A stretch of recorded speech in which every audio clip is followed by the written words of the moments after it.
What's up, guys? So you might be asking yourself, what the hell is going on with Paul from Family Cruisin? And the other set of you guys might be like, who the hell is Paul from Family Cruisin? So if you guys don't know who this gentleman is, check out some of these videos right above, links in the description.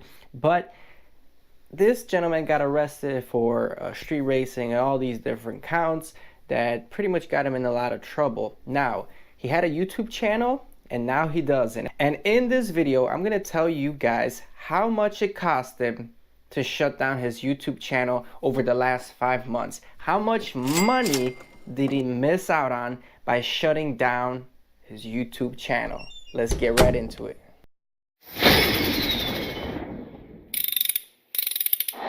So in order to find out how much money he isn't making now that he shut everything down, we're gonna go on a website called Socialblade.com. Now this website, you can check out stats of your favorite YouTubers. Although it might not be perfectly accurate, it does a good job giving you baseline numbers. It gives you a high end and a low end number, which usually the medium number in between is fairly accurate. So let's go ahead, jump on Socialblade, and as you can see, Family Cruisin was able to get around 65,000 subscribers onto his channel, although these stats are right now taken down off of Socialblade because of his inactivity. We are going to compare his subscriber count to another subscriber that we just randomly found that's into the same category, into automotive, Dodge Hellcats, and cars. We just found this random YouTuber, Ryan Mayer, and he has 70,000 subscribers currently, but let's look at his monthly income. It can range from anywhere $350 to around $5,500. Now you multiply, let's take the average first of all of that. All right, let's ask NASA. Anybody got a calculator? Anybody comment below? Really bad in math?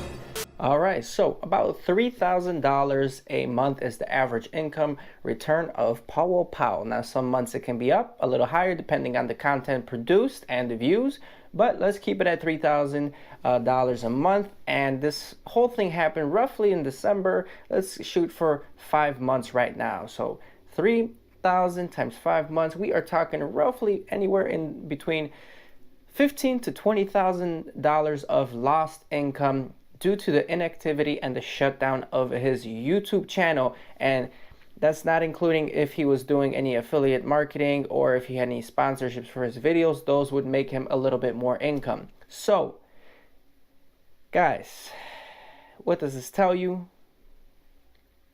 Don't record your license plate when racing.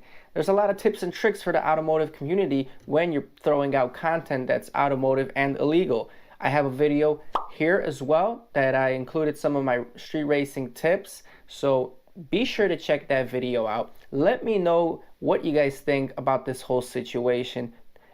Paul did say from a recent article from the news that he will be not coming back to YouTube. He just wants peace of mind right now, pretty much. Did he do the right thing? Is he gonna come back? I mean, he could definitely come back and film legal activity, car shows, car meets, stuff like that. You don't necessarily have to go and break the law to have an automotive channel. Am I right or am I right? All right, guys, I just wanted to say a big thank you. And if you guys forgot, I'm reminding you right now to smash that like button. And don't forget to subscribe if you found any of this information valuable, and we'll see you on the next one. I ain't here for the money, I ain't here for the fame. Though it might be nice to own a jet plane, I'ma do it all for you. Come along and see it's true, but the world is pretty cool.